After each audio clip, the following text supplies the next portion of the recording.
All right, we are back with another episode, and today we have Katie Sandoe. I didn't even ask you if that was right. Is that right, Katie Sandoe? It's like Sandoe. So like doe, a deer, a female deer, Ray, a Okay. tropical golden sun, which I am. Well, you can already tell what we're getting into. So, Yay! special episode today. We are doing a dueling podcast. So, you have your own podcast, Katie. Why don't you tell us what it's called and where? I know where everybody can find it, probably everywhere. But what is it called? So podcast is called Spark Something New.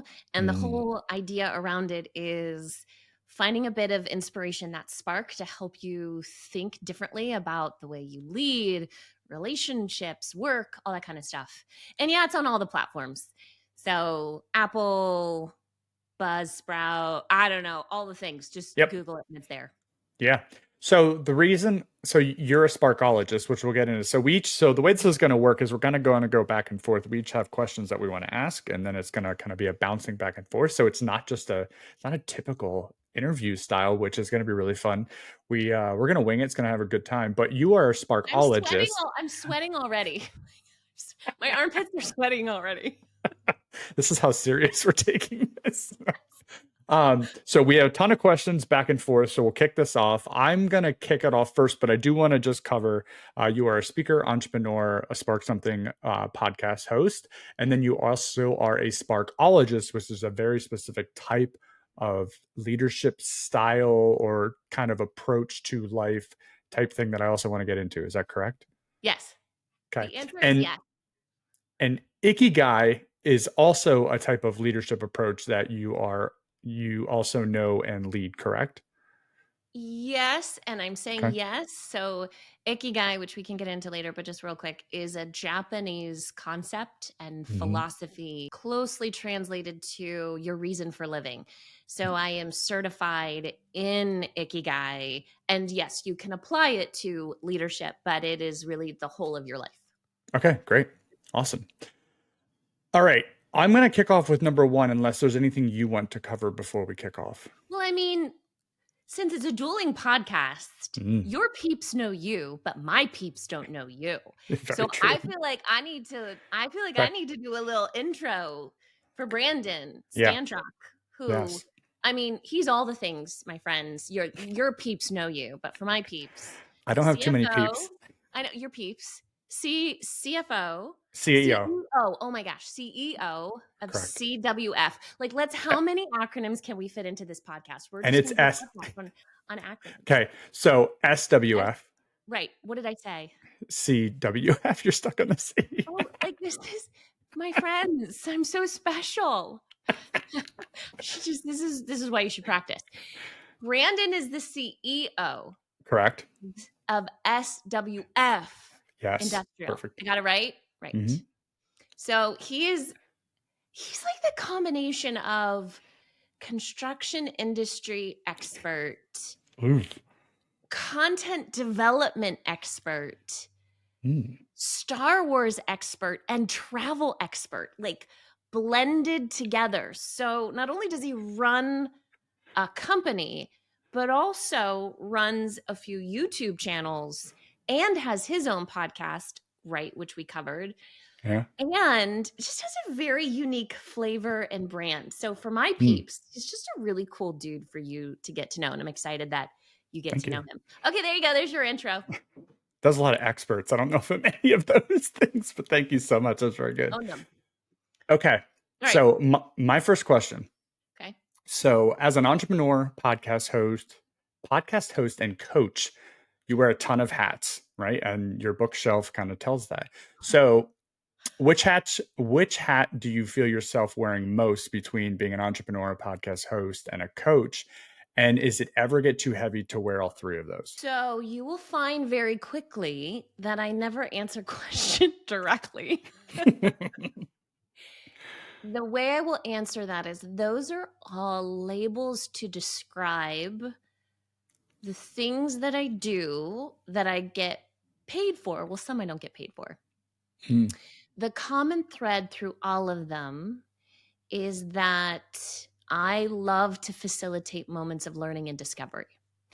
Hmm. So rather that if that's on stage being a speaker, whether that's doing workshops, trainings, coaching one-on-one, even strategy work. I also teach part-time at Penn State. All of those things, the common thread is what lights me up is offering people moments where they can go, oh my gosh, that's a new way that I've learned about myself or the way I do my work. And so that would be the common thread. Out of all of the hats, I buy them from the same shop, and the shop is called Facilitating Moments of Learning and Discovery. Do they get too heavy? Not when I'm doing the work that sparks me. So another body of work that I'm certified in is Sparketype body of work that was developed by Jonathan Fields. And that body of work is looking at what are the things that give you energy and drain your energy. So as long as I'm doing my Sage Maven, I live to illuminate and I love to learn. As long as I'm wearing anything that has those hats, I feel very energized and it doesn't feel heavy. When I'm doing the work of my anti, which is a nurturer, that then feels very heavy. So there was your indirect answer to your question. No, that was a very good answer. I have a really short follow-up, which is kind of like it's a different approach to, I would say, F, Marry, Kill, maybe. So I have it as leave, love, and learn. And Leave, I'm giving love, and learn. you Okay. speaking, podcast hosting, and coaching. Leave, love, learn. Yeah, what am I supposed to do with that? So which one would you leave? Which one would you love forever? And which one do you want to learn more about? Speaking, podcast hosting, and coaching. Well, coaching, I would leave. Hmm. Learn more about, I'm currently doing that. That would be speaking. I'm in a wonderful program right now called Heroic Public Speaking. It's an incredible program. So I'm learning more about that. And the thing that I love right now would be entrepreneurship because I get to do Okay. work that I love with people that I appreciate and value. Beautiful. Well done. Is it my That was turn to ask very you a good. question? Yeah, go ahead. Okay. This is like, friends, this is like question roulette. Like you don't know what's gonna come out next. The suspension is building. All right, so I'm gonna pull one out of left field. I want to know what has been a butterfly effect moment for you. And if you're not familiar, butterfly effect is part of chaos theory. And it's this notion that something small, seemingly random, can have profound, transformative, huge impacts later down the line. And I'll give you an example so that give you time to think of a butterfly moment, butterfly effect moment for me is I read a book 15 years ago called Drop the Ball by Tiffany Dufu. And the book itself has full of wonderful learnings and teaching points. There's this one page where she talks about how she found her purpose. And she just mentioned it casually as, knowing your purpose is an important part of living with intention. And she lists these two exercises. And it was the first time that I had ever thought about what it would mean, like, my life has a purpose. And it's not just to do all these things that we're expected to. It's like there's something unique to me that I can live into. And so that one page was a butterfly effect that brought me to the point where I'm here today. And I've had a few of them, but that's the butterfly effect. What is a butterfly effect moment or experience? Man, that's a gangster question, actually. Yo, this is dueling. You remember, like I'm coming with heavy hitting questions. Yeah, that was a really good one. So, so a couple things came to my mind, but I'm probably going to go with maybe one that happened last November, and it was around book reading too. And so up until November of last year, I hadn't read books since, like school, because I'm not, I got caught up in I'm not a reader. I don't need to read books. And then I'm looking behind you and there's 100,000 books. Anywho, so I saw on LinkedIn, and I don't know what something caught my eye that somebody posted, like, Dale Carnegie, How to Win Friends and Influence People. Like, everybody should read this book. And I was like, okay, like, everybody's telling me I need to read. I probably need to. So why don't we just try this out? So I started reading that book, and like I went through one of those eureka moments where I was like, holy crap, I thought I was good with people. And like, no, you're not. And it made me realize the compounding effect of like throwing the stone in the lake and then the ripples that can happen off of that. Mhm. So reading partway through that is what made me start the first book club at work, just because I was like, if this is changing my view this much, like this has got to help other people. So then that started that first book club, and then we finished that one, then the second one, and then we did the third one, and now we're on to an entire company book club, which is the 35 people now. Totally volunteer in a construction company, and like the the compound effect of what it's having on people. And we're only like 70 pages into this book. Like I have people coming up to me going like, hey, like my significant other wants to thank you for making me read this book. And like, I was like, well, first of all, no one made you, so this is all on you. But that butterfly effect of just realizing that we're all super ignorant, even if you think you're really good at something, and then reading can unlock those different things, and this team Yeah. building effect we have going on right now with reading is pretty incredible. So that's So, probably the one that comes to mind. so I would say that I think the butterfly effect was you seeing a post of someone like, oh, you should read this book. Mhm. And the butterfly effect is this. And I think there's like, I haven't seen it, but apparently there's some movie about it. Yeah.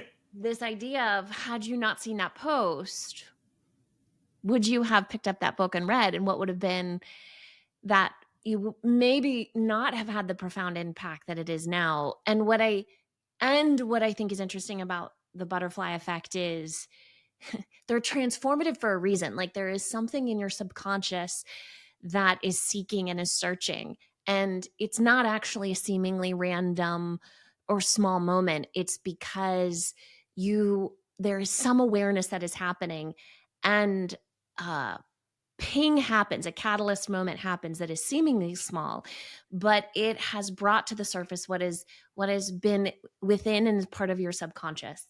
So, Mm. now are you a bibliophile? I mean, I'm getting there. Yeah, it's crazy. From a company perspective, from a culture perspective, I wrote a post about this on how it's such like books in general is such a cheap collaborative book clubs are a cheap collaborative team building leadership self-help way to like hit the masses in a 30-minute time frame, twice a week is what we're doing right now. So yeah, and well, let me ask you this part of that of the butterfly effect. Like, how many of those moments pass us by because we are not open to receive them at that time period? Is it one of those things where, they're going by and all those things happening, but you're in the right mindset to catch that one at that time and it just kind of explodes itself? Agreed. And I don't think it is helpful to perseverate on the idea of like, oh my gosh, I don't want to miss this butterfly effect moment, as though you're constantly seeking for them. And then you become obsessed with finding them because then you're distracted by Mm, creating something. For me, the application of the theory is explaining why something seemingly small actually has this profound transformative effect. And it's because, to your point, that thing occurred at the moment when you needed it. And so, mm, what I think the learning lesson is to stay open and curious when something, even if it's seemingly small, emerges as, well, okay, why hasn't that left my mind? Why do I keep thinking about this? What does this? And to get curious about that. mm. That's brilliant. I don't know Your if I thought turn. about I didn't know if I if I thought about that moment like that. That was great. Butterfly. Um, I like that. You help people discover their purpose. How do you remember the moment that you realized your calling, and did you catch it at that moment, and what did that turn into? Obviously all the things you're into. What do you actually think your calling, your purpose is? And do you remember the specific moment it happened? Okay, well, we didn't go over the rules, and you asked me 5 questions, all Sorry. strung together. I'm just teasing. Yeah, okay, so I don't believe that your purpose is that you find it in this one existential moment. Mm, Rather, it is a lifelong unfolding of understanding yourself, what you are passionate about, the impact that you want to make in the world, and you continuously growing and knowing yourself so that you can bring more of yourself into the world. So to me, purpose is a spectrum and purpose is an evolution. Mm. And how do you find it? So this is the like, how did I find it? And it was through a series of, I'm going to say, a few butterfly effect moments. The one I mentioned, which was I read this book that didn't have anything to do with purpose. It was a beautiful book, and this mention of, oh my gosh, there is this idea of living with intention. And then I had this experience where I worked for an amazing man, Jim Warner. I call him my work dad, for almost 11 years. And he showed me what it meant to lead with purpose and that business can exist for more than just profit, that you can run your business smartly, you can run your business well, you can run it with excellence, you can expect a lot from people, you can hold yourself to a high standard, and it's not all about money, and that there is a greater something that we're working towards. And so part of that showed me there was an individual nature to purpose and a collective nature to purpose. So Mm. so my journey of understanding that for myself and helping others to do the same truly has been a learning for myself, an unlearning, a relearning, and an unfolding that has taken, it's like different chapters of my story. And one, like, you'll find I'm a book drop a lot because there's like a lot of books behind me. So I'm a book drop a lot. So listen, I'm gonna give you all kinds of books that you can do for your book club.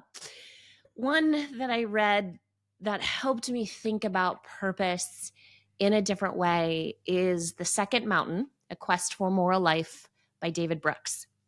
He's a writer, New York Times columnist, and he talks about this idea that of this concept of two mountains.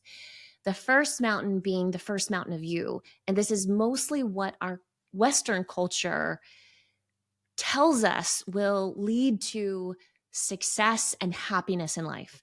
And it's all the things that you can guess. You're supposed to graduate from high school, you pick a career, you do some sort of training, whether you go to a 4-year college, 2-year college, trade school, what have you. You pick a career, you build a family, you accumulate these things. You accumulate Mm. wealth, money, respect, accolades, and the goal is to accumulate as much as you can and to reach this pinnacle. And some people get knocked off their first mountain. They find themselves in the valley, whether they've summited their first mountain and they're like, really? Is this it? Is this what life's all about? Like, there's got to be more than this. Some realize that the bar is continuously moving. Like, it doesn't matter how much money you make. It doesn't matter how much power you have. It doesn't matter what promotions you get. Like, there's always going to be someone with more, and it's exhausting. Some get knocked off the first mountain because they've had a health scare or the Mm. dissolution of a relationship, or they lose something significant. And so the valleys are incredibly hard, and we've all been in those valleys. And Brooks says that the valleys, though, are the making of you, and it's where you decide, am I going to now reclimb that first mountain? Some folks see that there is a second option, and it's the second mountain, and it's the mountain of others. And it's where you find, like, what is the thing that I'm really passionate about in this world? And the beautiful thing about the second mountain is you never reach the top, because that's not the point. The point is you get as far as you can because others have paved the way, and your goal is to bring up others behind you.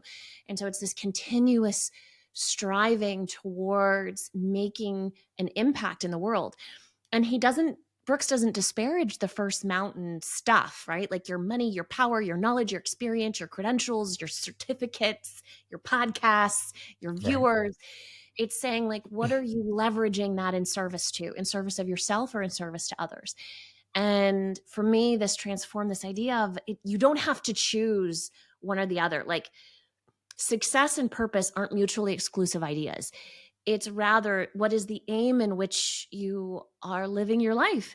Is it to use your time, talents, and treasures to help others? And along that way, you can make money, you can get recognized, you can have influence, but that's not the point. Those are the effects of it. And so for me, that has been the evolution of my journey of discovering what my second mountain is, climbing that second mountain, and knowing that I'll never reach the top, that I have a continuous learning to do. And so when you ask me, what is your purpose? It's to help others know that their life matters. They were created for a reason, their life has a purpose. And let me help you recognize what that is and lean into that. And in combination with that, particularly helping women live into their limitless potential, because our culture for a long time, and still does in many ways, doesn't value women's lived experiences and voice. So that was a lot to to answer your question. That was a banger, is what I like to call those. So and how do you find, well, so there's three questions to simplify this that I have found works quite well for those listening, like, okay, that's great, but I don't even know where to begin that journey. Yeah. And these three questions that I have found over the years are the most simplistic and most helpful. Who do you want to make proud? What do you value in this world? What do you value in yourself and others? And if there's one thing that you could change about the world, what would it be? And those three things are revealing to you, who do you want to make proud? Your intrinsic motivation, right? Like it's what you value in people, and who you want to make proud, and Yeah. what you value in yourself and others. And the one thing that you can change, if there's one thing that you could change about the world, what would it be? And the answers to those are quite profound and start to take you on that journey. So that would be my next question, Brandon. I'm going to give you Jesus. three. Okay. Who do you want to make proud in this life? What do you value in yourself and others? And if you could change one thing about the world, what would it be? All right. So I'm going to do these one at a time. Who do I want to make proud? Hmm. I don't know if I've. First of all, I'm not even sure I've ever thought about these three questions. So this is pretty enlightening. So, fun fact, while he's thinking, friends, we didn't share the questions ahead of time. So No, we did not. you're getting live rumination right now. That's what's fun about this, because it's usually what comes to your mind is going to be the actual real answer, right? It's always the preamble that makes you change that. So I would say to that, um, Don't overthink it. If I said, who do you want yeah, to make proud? What's the first face that pops in your head? I think anybody who knows me, really. Like, and I know that seems like a broad answer, but like anybody I've come in contact with or I've helped, or even, I mean, it could be someone I've hurt, that I could turn that around, because I have a pretty rough beginning, I would think. I Mm, think some people have a preconceived notion of me just because of some of my, social inabilities or whatever that should be called.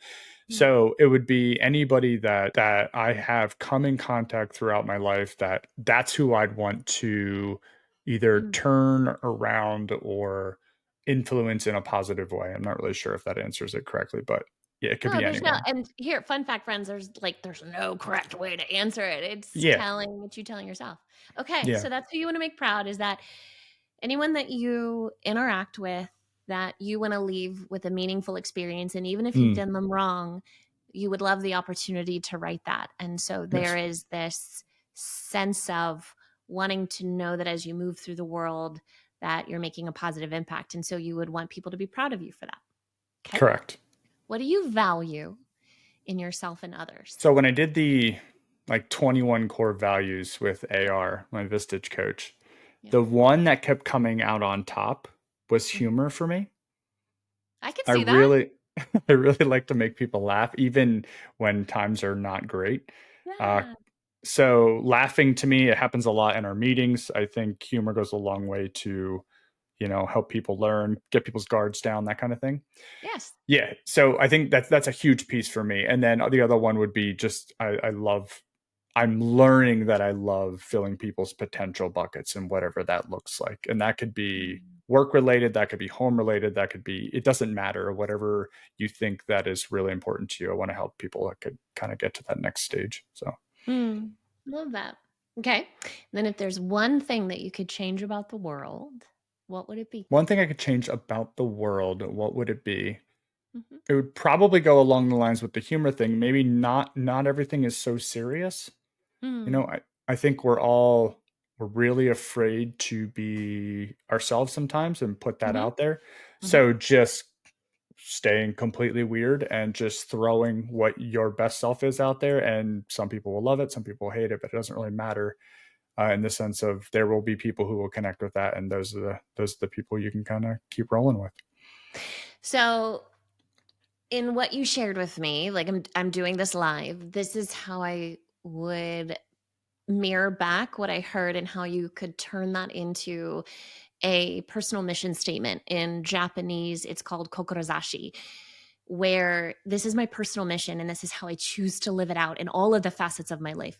How I lead, how I friend, how I partner, how I stranger, how I do all those things. And it's Yeah. that I want to move through life showing people the joy and humor and showing that how they embrace that can help them, it can unlock something within themselves, right? So I mean, that's just me parroting back and not the right way, but saying, I want to make everyone proud. Like whoever I interact with, I want it to be a meaningful experience. What I value is humor and just being yourself and not taking everything so seriously. And there is a lightness to that, and also helping people unlock what is in them.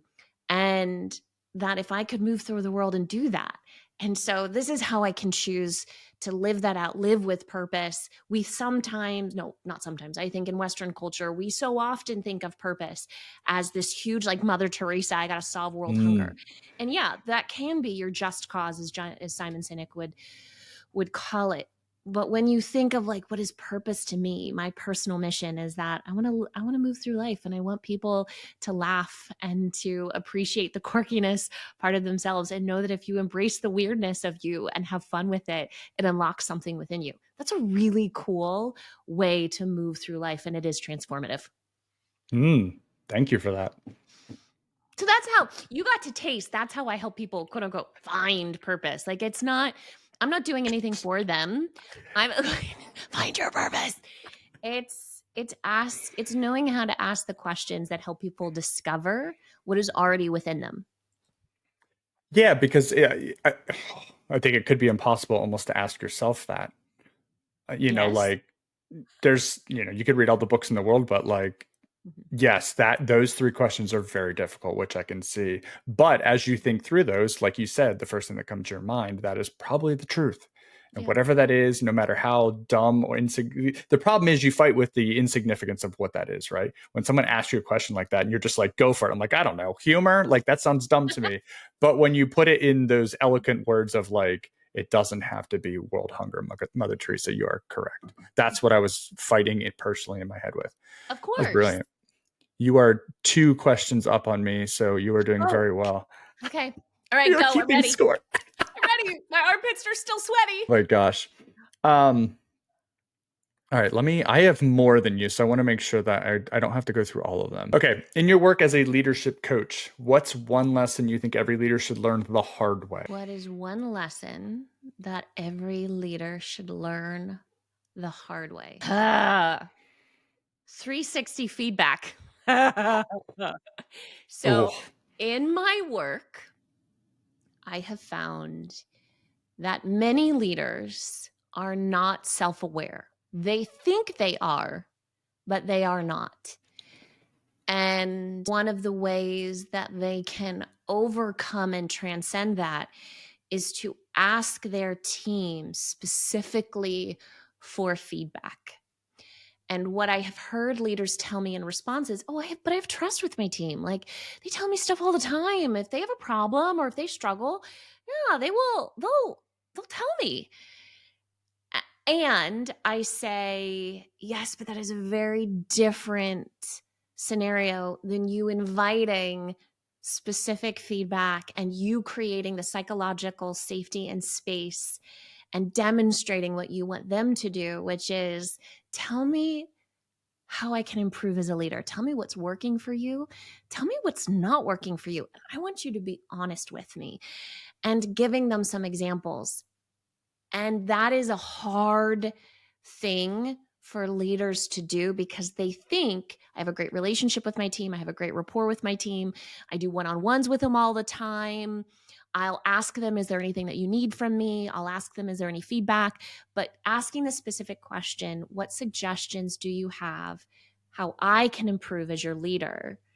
To me is something I think every leader should ask. And what I have found is they come to it the hard way because they are struggling with culture in their workplace or something happening with their team. And they think they have psychological trust and safety with their team, and they think their team would give them feedback, when really you have to understand the power dynamics at play. That even if you try and level the playing field with your team, you are still the boss and you still have a say whether or not they have a job. And so that is a very vulnerable space to just expect that somebody Mm. is going to give you feedback, and not enough leaders. And I don't know for what reason. Lack of time, they are not very emotionally mature in their leadership, but they're whatever reason. I can't tell you how many leaders I ask, when was the last time that you have asked your team specifically, how can I improve as a leader? And most of the time people tell me I haven't. They'll just tell me, or we do a culture study and I get feedback that way. No, that's very different. Yeah, it's really good. So I have a 360 story. Ooh, okay. So before I took over as the CEO role, I had the North Group do a 360 at SWF because I wanted the family to know who was going to be the new ownership. I wanted the company to say whether I was the right person for that seat. And the most interesting part about it, and what I think people forget on 360, is the first metric of 360 is not the first question. It's how many people, the percentage of people that actually take the test, right? Yes. Because you want to, that is your first engagement measure, is what Yeah. percentage of your employees actually cared enough to take the 360 to give actual feedback. Mm-hmm. And I encourage, well, let me ask you, when was the last time that you asked your team, what can I do to be a better leader? Yeah, so we did that 360 probably at this point 4 years ago. Mm-hmm. When I got there, the first thing I did was I walked around to every employee with an Excel sheet in my laptop and asked them the three things they hate about working there. Well, I mean, that's not intimidating, Brandon. Dang. They gave me Hi. really good What do stuff. you hate about working here? Tell me, and I'm going to calculate it in my notepad. Guess what? We started knocking some of those things off. And Nice. yes, you start with the low hanging fruit, get a couple wins, and then we worked on the hard stuff that took a couple of years. So, yeah. No, but we're probably due for one actually, because even just the culture stuff, right? Like a culture measurement, it's so hard to measure that kind of Yeah, stuff. And I know there's stuff out there, but that feedback is really important. So that's it one is. thing we're working And on. like my encouragement to whoever's listening, the assessments are a great quantitative measure of whether you're moving the needle from a cultural perspective within your organization. And just in your own personal growth and development, it doesn't even have to be these formal conversations. It's you're having lunch with an employee, or you just take them out to coffee and you're like, look, I don't have an agenda, this isn't even recorded, I just want to know, what can I do better as a leader? What Mm. do you think I could improve upon? If there's three things, it can just be a passing conversation. It could be you just decide to go for a walk and talk, or I don't know, however you engage with your team. It can be structured, and I encourage you. It can also just be, listen, I'm human and I'm learning and growing, and I realize that I sometimes maybe I'm not even aware of the things that perhaps I could do better on, and Yeah. something I could learn. And so and having that type of conversation too builds that relationship with your team and that trust, where you're demonstrating to them curiosity, growth mindset, and a willing to be uncomfortable, and how to make giving and receiving feedback. You're normalizing that versus trying to um, SOP it to death. Yeah. Yeah. I actually get biannual reviews from my management team. That's So they awesome. actually write, tell me where I'm Yeah. terrible or where I'm good. So Yeah. yeah, I'm totally with you there. I think that's completely normal. And I think people who don't get that feed, everybody says they have an open door policy, right? Until you actually start asking around and then you're like, oh crap. Okay. Yeah. All right. Sounds Well, I good. feel like you said I had asked you more questions. So I don't know. Do I get another doozy or is it my turn to ask? It's your turn to ask. Is it? Okay. So I want you to tell me about your personal brand. If you haven't, you should check out Brandon's LinkedIn profile. His cover is hashtag stay weird. So there's part of that, and you'll often see some swag. A bit of his fit includes hashtag stay weird.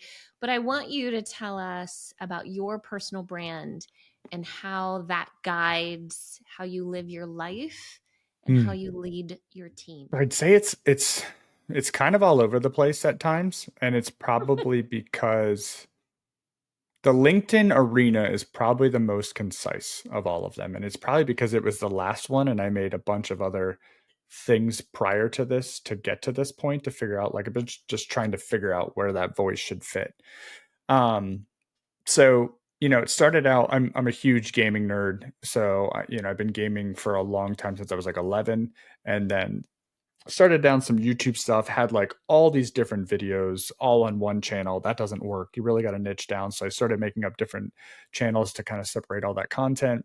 Got really comfortable with video, which I'm glad I did way back then because I use that a lot for LinkedIn now, which has been very helpful for leadership. But the brand Stay Weird was, I think, kind of going back to the humor authentic side of things.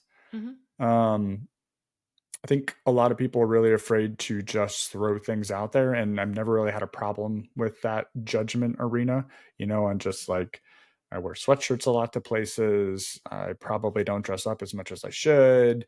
I don't like collared shirts. Button downs are terrible. Blah blah blah blah blah blah. The whole list, the gamut, right? So yeah, it is the authenticity. The video, the comfortability on video, the screwing up, the leaving it in the clips, the unedited podcast, the not knowing what to say, being okay with that, saying the wrong words, leaving the wrong words in LinkedIn posts. It's all that stuff that just, I think, humanizes that Mm, type of brand of just do the best you can. We were all ignorant to something at some point, and you will just keep progressing through life to try to mm, refine that as much as you can. So, leave all that crap in there because I think that's what really makes people stand out and makes people different. And once again, the humor piece for me is so important in a lot of the things I do, whether that's on posts specifically or videos. I try to put that into my YouTube stuff. And the stay weird is just kind of a play on that because I think the word weird is funny in general and everybody shies from that word, but I think that's kind of what we all are. So it's going back to that, that childhood feeling of just winging it because we didn't care that much when we were kids. We were just having fun. So, yeah. Well, I hear a second value. So you had said humor is one, most definitely. Second one, I think, is authenticity. And third one, I hear you describe be human. Like this is your personal brand, is you are not afraid to be human. Be human mm, for whatever space, particularly in spaces that have or expect compliance and conformity, that it's like this refusal to, no, I'm not going to comply with what you think. I'm not going to conform because I'm just going to be human. And so, hey, yeah. other humans, stay weird because that's awesome. Like that's what makes life unique and beautiful. Even while we like to say that, it is very different accepting the cliche and living that out day to day. And it's one of the reasons, if people have heard me speak, they hear me say that I am both a doctor and a dork. I am not the kind of doctor that can save you in a medical emergency. So if you're on a plane and there's a medical emergency, I am not that kind of doctor. But I am a doctor and a dork, and I really am. And a few months ago, I shared this picture of me. Like a lot of pictures, you'll see me go like, and I've done that since I was friggin' 6 years old. I've shared this picture of my sister, and I think it was her birthday or something. And I'm 6 years old, and I'm around her like and going. And for a long time, though, Brandon, I calibrated that. Mm, I did conform and I did comply because that's what I thought was needed in order to succeed and to be taken seriously. And for me, I think there's an added layer of dynamic being a woman and being a woman in a Sure. predominantly male industry. I've worked in a few of those. It's like I needed to earn my street cred and my respect. And so, gosh, I couldn't be a bubbly blonde woman and be a dork. Like that's just too much. And now I've reached the point where like to be human is actually what we connect with and Mm. what we are drawn to. And so that's just my words of your brand is like just be human, people. Like have fun. Yeah. Don't take yourself too seriously and stay weird because that's what makes life unique and beautiful. Yeah, no, that's beautifully said.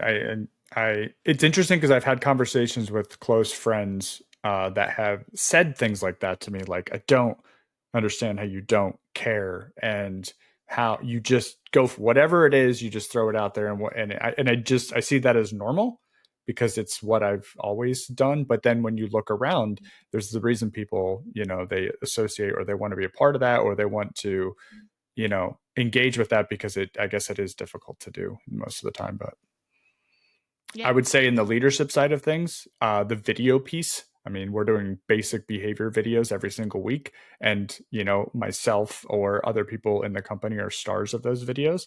So oh no, are we good? Oh my God. Okay.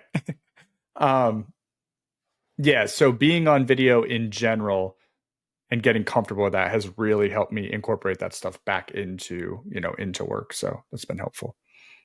It's weird to hear and see yourself. It took me many years to get used to it. It does. Yeah, it totally does. You're absolutely correct. Yeah. Anyway, good question. It's your turn, All right? right. Um, yeah, it is my turn. Listen, I You're don't know still why I get so winning in excited my. every time you go and every time you go to give me a question. I'm like, I don't know why I feel the need to put the dukes up, but I am. It's weird. I know you're jazzing up right now. So, public speaking, keynote speaking. So you're no stranger to that. Have you had any uh-oh moments while speaking, and how did you recover from those? Oh, I mean, every professional speaker is like, let me pull out the highlight reel of all of the times that I've screwed up. Oh, okay. So I'm going to tell you It what. doesn't have to be a screw up either, though. Like you could have I guess uh-oh is a bad, but it could be uh-oh or aha. Okay. Well, there's a lot. We are hardwired to remember the uh-ohs. Our brains are not hardwired to remember a lot of the True. ahas. So you mentioned that and you say uh-oh, and I'm like, oh yeah. So let me give you one. When she listens and if she listens to this, I won't say the name, but she will remember this fondly. Okay, so I was presenting to this group and I don't even remember exactly the context other than it was an audience engagement moment and my friend was in the audience and I asked a question. Someone answered, and it was like a dig on my friend, right? And Mm. just out of my mouth, it just bloop, bloop, went, how'd that bus feel? Like, got run out. You're like, you just got hit by a bus, right? Oh my God. She had literally gotten hit by a school bus a month earlier. Oh my goodness. No, I'm not kidding. No, I'm not kidding. Like full on, and it was not her fault. There was a car crashed into the school bus that shoved the Jeez. school bus into her. She broke her neck. She broke her ankle. So she's sitting in this with the neck brace, and I was like, "Oh, Melissa, how'd that bus feel?" Oh, And MG. literally the whole room, and I just went, "Oh, oh my God, oh my God, oh my God, oh my God, oh my God." Foot all the way in mouth, down my throat. I am so sorry. And then of course, everybody starts laughing and she knows me so well. She's like, "Oh my gosh, no, it's fine. It's totally funny." But like Brandon, like that moment of Hmm. we so often use euphemism and things come out. And particularly when you're speaking and you're connecting Yeah, you're and vibing. Yeah. you practice so much, but oftentimes like things come and then you're just like, well, that was inappropriate. And how you recover from any of those things is, I think, going back to everything we talked about, people just people want you to succeed and they want you to be human. And Mm, so you recognizing in the moment, like, well, that didn't come out correctly, it gives everybody a sense of relief and it creates a comical moment for you to all be able to laugh about. So when you're speaking and something happens, cell phone goes off, someone does something, I don't know, you accidentally burp on stage, like, there's random things happen. Those, instead of like thinking about perfection, those become moments of connection. And so mm, utilizing those moments rather than your whole thing has to be perfect. People don't want to see perfection. They want to be moved, they want to be inspired, and they want you to be human. And so using those as moments to laugh together, or so I become good at on my feet just owning it. Be like, well, that was awkward. Like, and then we can all laugh about it. But that's brilliant. yeah, hit by the bus. Gonna dunk. Jeez, that was a good one. Literally.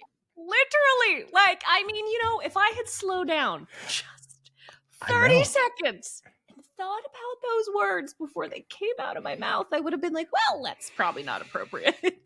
I Luckily, can 100% see that happen. Like I was actually thinking about that earlier. I was thinking about this podcast, keynote speaking and things like that. And I do that where I start rolling, right? And your mind starts going yeah. faster than you can keep up.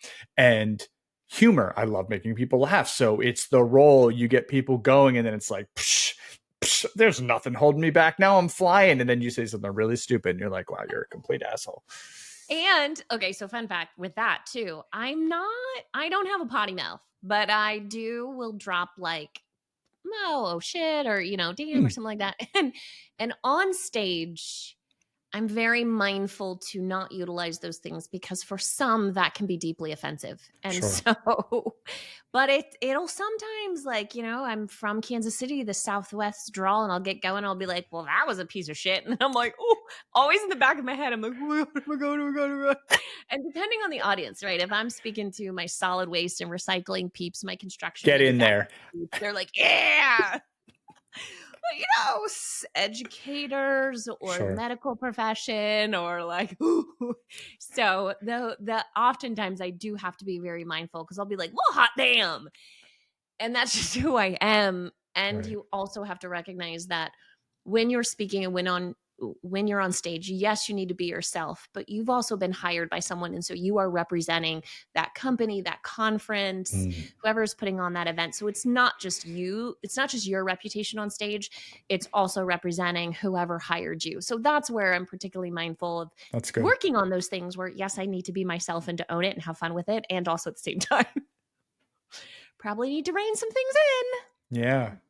So just to stay on that topic, just because I'm very interested in that in in. that world, um, I always hear a lot like know your audience and how Yes. you approach that. Like, how true is that statement? Oh, very true.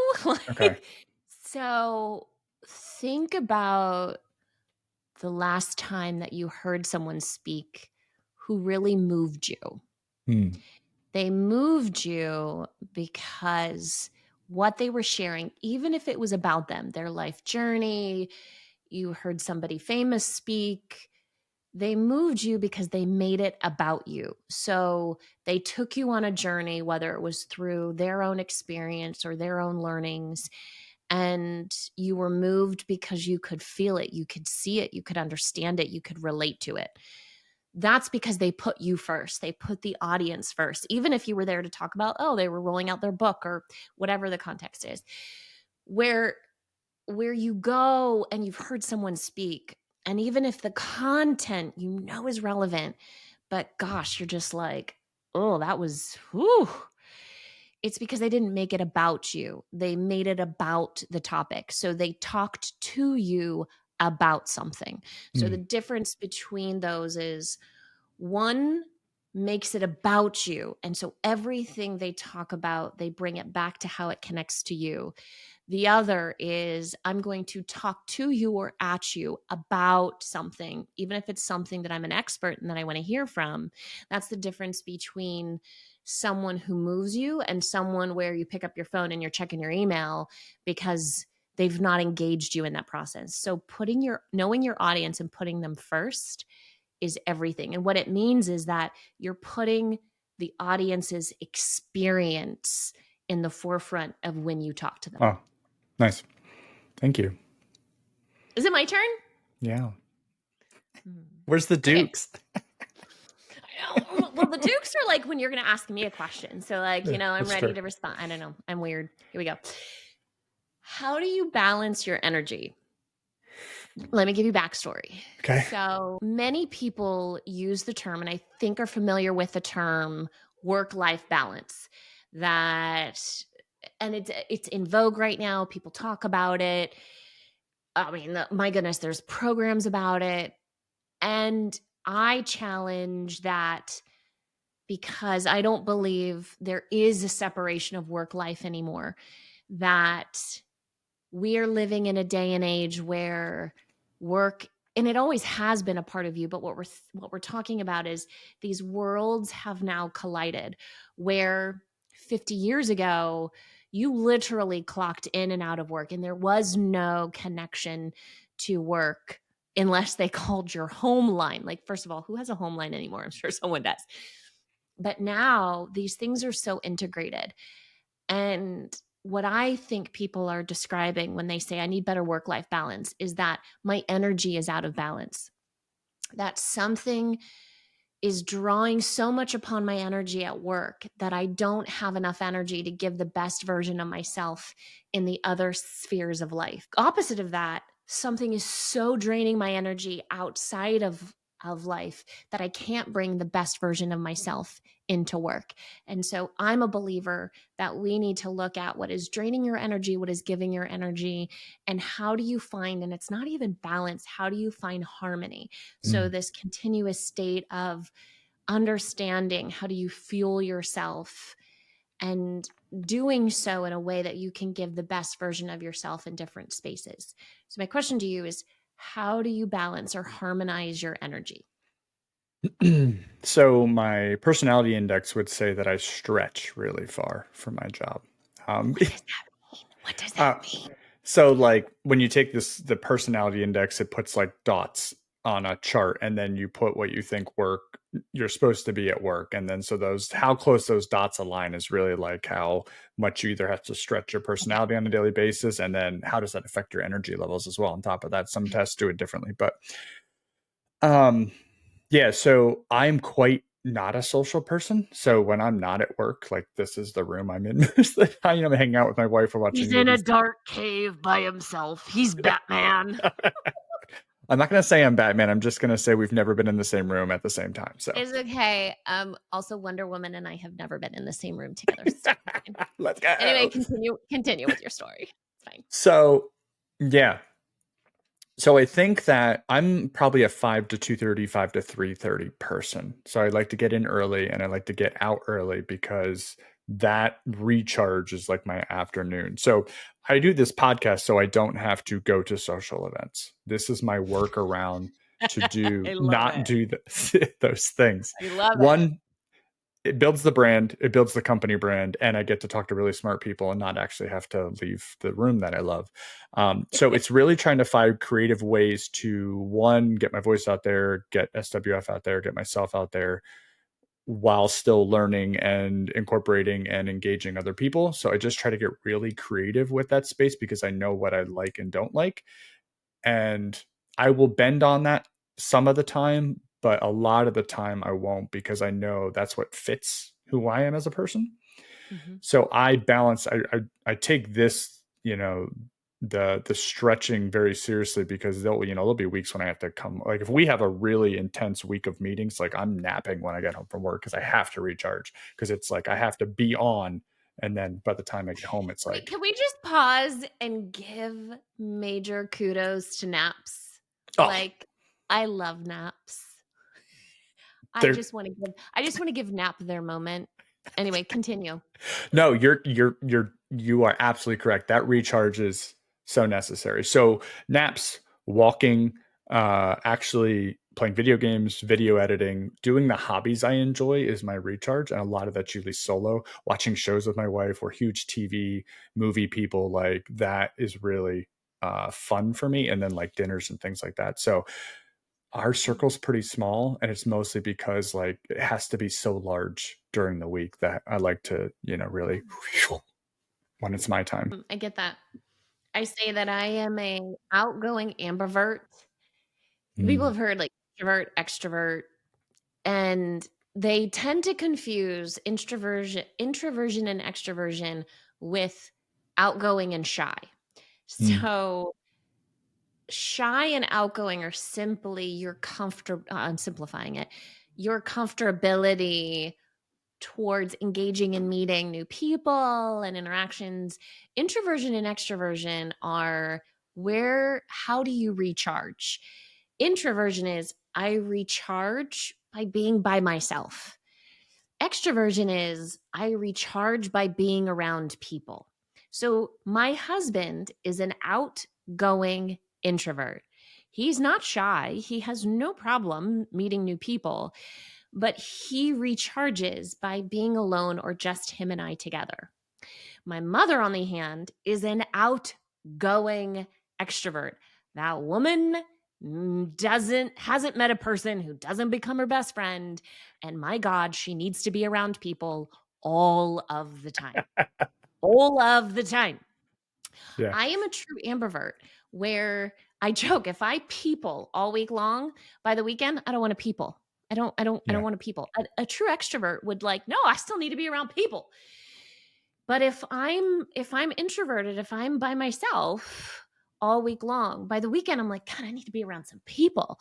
So I think that's important is that people understand it's introversion extroversion is where you get your energy from. Outgoing or shy is your comfortability around people and social settings. So I am an ambivert. So to your point, if I people all week long, I don't want to people. I don't want to be around any Yeah. people. I just want to be around my people, and that's it. Yeah, that's so good. That's really good. It's your husband and I would probably get along because I'm that same exact way. When I have to be, I can be, but man, that energy just recharges when I'm solo. And I've also learned that like 60 days is my limit for work. Like I reach that 60-day mark and I start really declining quickly, whether it's the stress, whether it's the processes, whether it's the KPIs, because we're big into data and insights, like all that just starts stacking. And I need a break, whether that's a long weekend, whether it's a vacation. I don't know. Wait, I'm sorry. You work for 60 days straight? No, in the sense of like, I can go 2 months without a break. So I'll do my, like 2 months with your fives, your 40, 45 hours a week, right? So I'm doing that. And then I realized that after that 2 months, I need to take some sort of break, in whether that be a Friday and a Monday or a long weekend. Like I just need to break that cycle or I really start kind of Yeah, going because I was going downhill. to say, listen, Brandon, if you're working 60 days straight, we need to have a separate sidebar conversation about like overwork. The last one I did was 63 in a row in Georgia. I remember I was on a project and it was horrible. No, that's hustle culture. That'll kill you. Yes, it will. Yes, it Yeah. will. Yeah. Okay. Am I up? I am up. Yeah. I think you're up. Now the Dukes are dukes up. come up. I'm all the things. It's fine. So you asked me a balance one, so I don't know if I want to ask this one. Mm. Yeah, I'll ask this one. With all the work you do helping others live more meaningful lives, what's your balance with work and fun? And what is your guilty pleasure that a lot of people don't know about? What is my balance between work and fun? And what is my guilty pleasure? Big, long, dramatic pause while I think. Because I don't have an answer to balance between work and pleasure. And here's why. And God, this is going to sound cliche, and I don't mean it to. When you are doing work that energizes you and that you believe in deeply, it's a lot of fun to me. Mm. And because in the Sparketype body of work, I'm a sage maven. I live to learn and I love to illuminate. To me, that's fun to learn about new things and then get to tell people about them. So I have a lot of fun in my work. What the way I will answer that is I became familiar with this wonderful concept in my studies of ikigai, which is the Japanese concept for your reason for living. It's a huge body of work with research around it. I became intrigued by this concept of yutori. And it means, much like most things, these profound Japanese concepts, they don't translate very simply. It means spaciousness in your mind. And so it's slowing down so that you can be present, so that you can reflect, so that you can notice, so that you can absorb. And for me to answer your question, so that I can truly play, like have fun and laugh. And because I can be quite cerebral Mm. at times, and I just think a lot, and my husband will tell me, you got to shut it off. I'm a doctor and a dork, right? That really living into Utori to give my mind space to wander, to wonder, Mm. to just laugh and have fun. That is something that I've actively worked on. So much like I'm starting to reject the term balance as though it's something to achieve, but rather I'm learning to use more harmony, of harmonizing between doing things that are worthwhile, doing work that is worthwhile. In Japanese, they call it yarigai, things worth doing, versus just spaciousness, just to be, so that I can laugh, that I can have fun, that I can just be present, to have those humorous connections, right? A guilty pleasure. I mean, so I'm going to say long distance running Mm. because it's selfish. Because it benefits no one else besides me, and it consumes a lot of time and energy. And it's something I've learned a lot about myself. It is a discipline. So right now I'm training for a marathon, and it's a guilty pleasure because literally I construct my schedule around my running training and nutrition and sleep. And so in some respects it feels like a guilty pleasure because I'm like, nope, Yeah. can't do that. Need to go to bed because I'm old and I need my 8 hours of sleep. And nope, can't do that because I'm going to be running and I'm going to need a nap Saturday afternoon. That's a So really good one. those are my two answers to your questions. One is the balance between work and play is Utori for me, and ensuring that I have enough spaciousness, harmonizing with that. And two, long distance running. What's the hardest part about long distance running? I'm slow. Hmm. I'm being serious. Like, that's the hardest part. That's I mean, fun. I'm average. Like, I am solidly middle of the pack, Okay. Brandon. So the hardest part is early on letting go of my ego, that it will not be a space that I will excel in the traditional way that you would measure success. Could I? Yes, but it would require more that I'm willing to give, and I would lose my joy around it. So I had to release the fact that I'm going to be very solidly average in long distance. Harder than you think to do. To run or to let go of that? To be okay being solidly, because a Yes. lot of people just want to Yes. push to be the best all the time at everything. I'm not even trying to push to be the best, Brandon. I was just trying to be like, you know, oh, maybe could qualify for the Boston Marathon. Dude, that's not going to happen unless I'm still running when I'm 90. And so Mm. like they're like, "You're 90, just come on in, come run Boston. We don't care. It's the only way I'm going to qualify. I'm not good Interesting. at it, but I love it. And it's Good for taught me you. a lot. And it's my guilty pleasure because it's the time I get to spend outside, and sometimes I listen to nothing and it's quiet and I just notice my thoughts. Sometimes I'm jamming out to music. Sometimes I'm listening to an audiobook. Like right now, I'm listening to The Alter Ego Effect, Mm. which is friggin' awesome, by Todd Herman. I have also the physical book sitting right here. And it's like, and I don't do it with anyone else. I'm not a social runner at all. I don't like running with people. Don't, if you run, Brandon, don't ask me to run with you. I won't do it. I would never do that. People like to talk when they run, and I don't like to Oh, do that. I want to talk to you. now it's But time that's for the me. hardest part. The hardest part is accepting that unless I'm willing to invest significantly more time, energy, and funds into it, I am just going to be very average at it. That's okay. It's awesome. Is it my turn? Do we have time Yeah. for one more? I don't know how Hmm. long we're going. Yeah. Okay. One more. What'd you say? Well, I went first, right? Yeah. So this can be the last one. Then we can do some quick fires. Oh, woohoo. Okay. What is a piece of conventional wisdom that you do not agree with? You look like you're eating the microphone.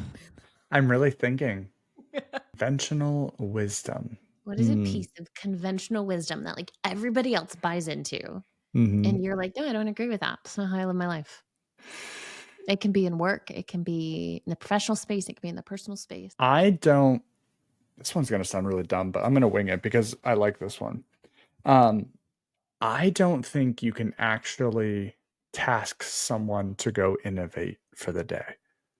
Like, I think Oh. innovation is a product of inclusivity and diversity of thought.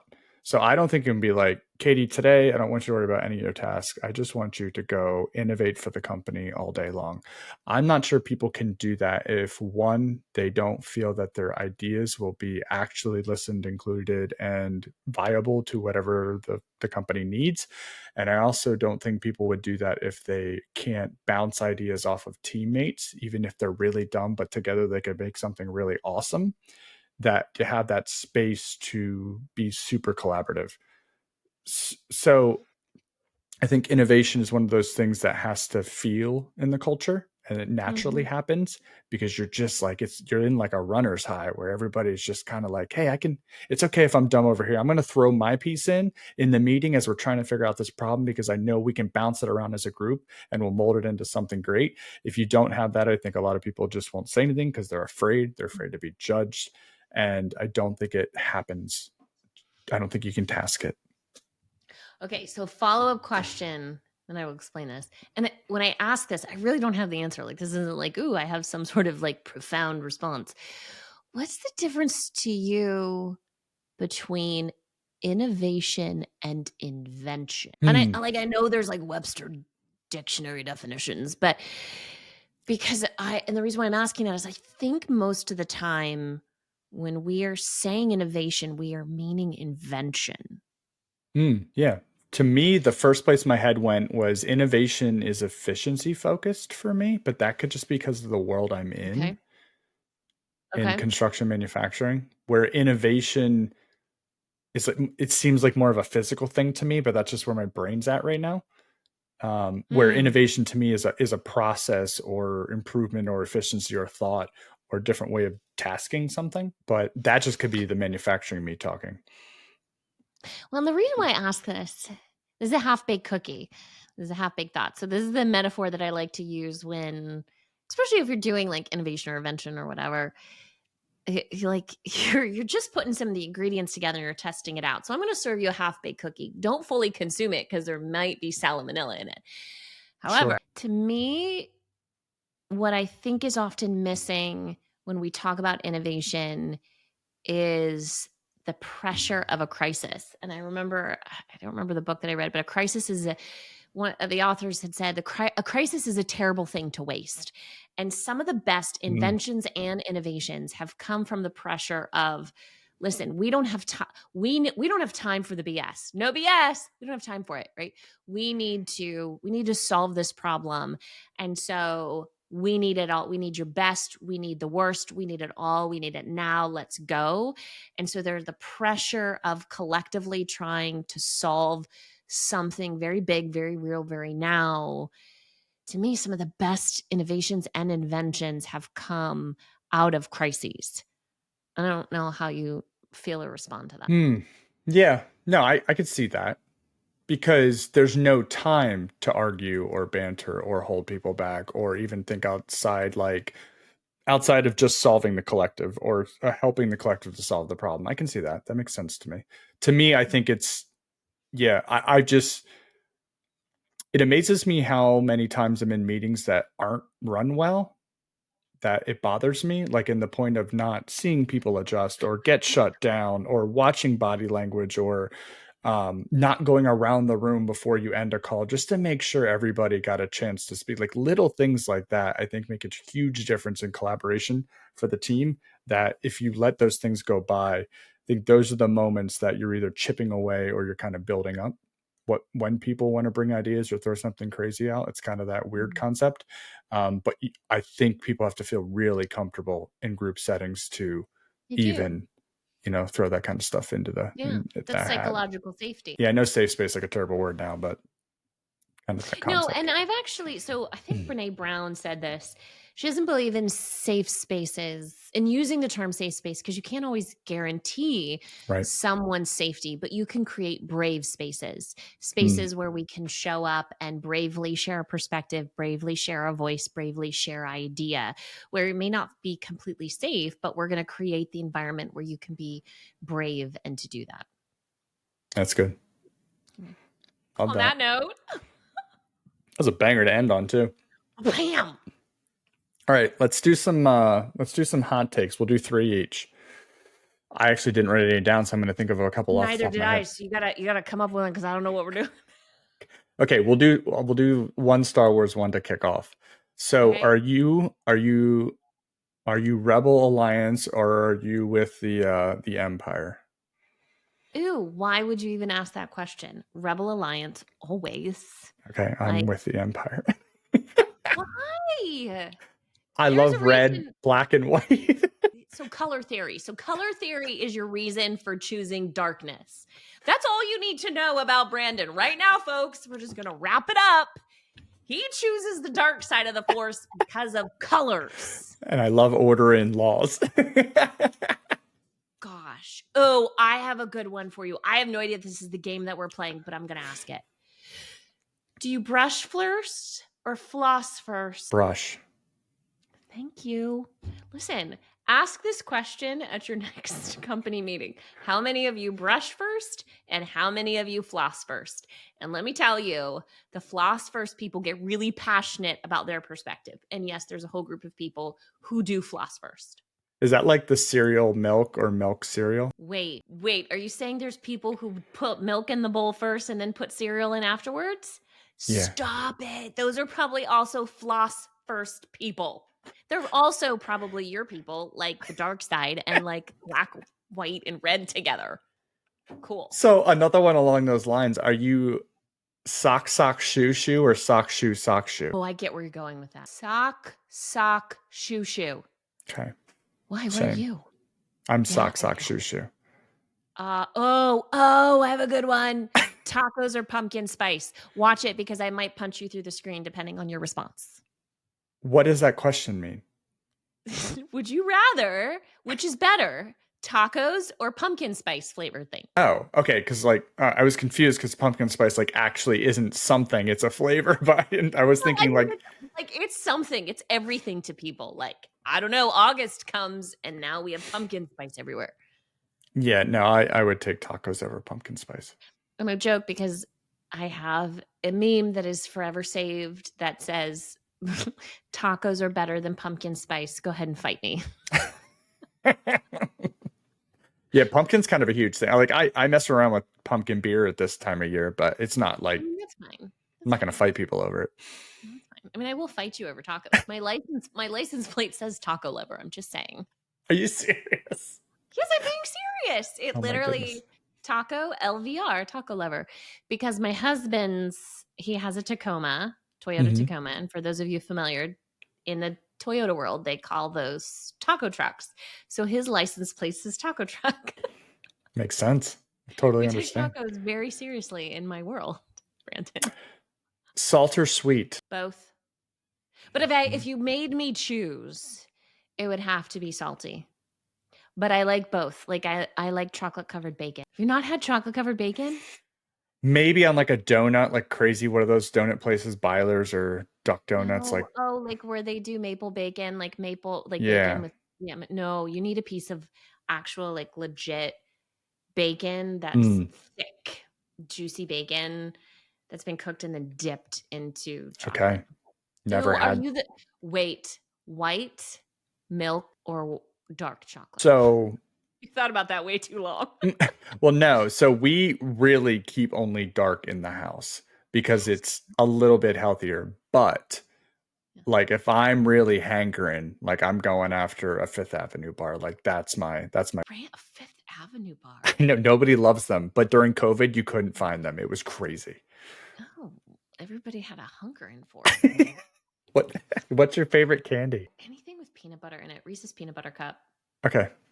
Like Have you ever anything. had a fresh one from the factory? No. It's life-changing. Wait, why? How can I get in on this magic goodness? Who do I need to talk to? And what do I need to bribe you with? So because we do a lot of process piping and things in different food places, all the places that make this type of food have stores in them. And a lot of it's for like reject food. Like if your Milano cookies like slightly ajar, right? It was a little too much chocolate. Like that's a thing. Anyway, you can go in there like at Pepperidge Farm and you can buy boxes of goldfish for like 75 cents. So our PMs come back with like a bag full of like 150 Milano cookies for like $3. But the fresh Twizzlers off the line and the Reese's cups off the line, like into the store, are the Twizzler bag bends over itself because it's so soft. And the Reese's cups are unbelievable. That like I don't know how we end a podcast any better than saying like collective trip to go get a hot fresh peanut butter cup right off the line. What is there more to talk about in life? And we're done here, folks. Thank you very much. Thank you. This is brilliant. Thank you so much for doing this. This was really fun. I learned a ton. I know you didn't learn a ton. You taught me more. That was awesome. No, man, I learned so much, and I am grateful for you. I'm grateful for your authenticity. I'm grateful for your humor. I'm grateful for you showing us how to be human as a leader and in life and in the space, and just doing you and being proud of that. So thank you for that. Well, thank you for that. Yeah, so from a coaching perspective, I can see so you can live in so many different verticals. Like as we were going through this, like you have knowledge, obviously, because you've read a ton of books, which is really helpful and had a lot of experience. But like the vertical spaces and how you can tie them together is so helpful because you're just like, you're taking little simple, the questions you ask were amazing, but you're asking them for specific reasons to pull things out of people so that you can help them like down that journey. So you can, I feel that in 1 hour or an hour and 20 minutes, you can see how easy it is to work with someone because you care so much about the person across. So thank you for that. It was amazing. Same, my friend. Same. Good job. Well, everyone. Good job, everyone. Thank you, everyone. Hopefully everyone listens to this. But yeah, I don't well, you have stuff to promote? Anything you want to throw out there for the group? So nothing that I need to promote for myself, because if people are curious, they'll find me. My company is Light Echo. My website is lightecho.co, not .com, .co. But really, mostly what I want for people to know and what I promote is that they were created for a purpose and their life matters. And that when you choose to live it with intention and to live it for others, it transforms you. And that's all that I want from them. And that's what I want to promote because it's what I believe in deeply. Meanwhile, I do this face. No more dukes. If you're not watching the video, there is lots of hand movements going on during this entire podcast. Well, thank you, Katie, for coming on. Thank you for having me on. Thank you for dueling podcasts with me. Is there anything you want to promote? I didn't ask you. That was rude. No, not really. Just LinkedIn. Yeah, I don't. Yeah, I'm still trying to figure out what this whole thing looks like. So no, not really. Just check out my LinkedIn. If you are looking for an awesome company for which to make a living and give your talents to and work for a great leader, go work for SWF. Yeah. Stewart Welding and Fabricating is actually what that stands for. Al Stewart was the creator. Yeah. That was your father-in-law, right? He started the company in the mid-80s. I did some research. Thank you for that. Well, thank you, Katie. This was amazing. My friend. All right. Bye. Bye.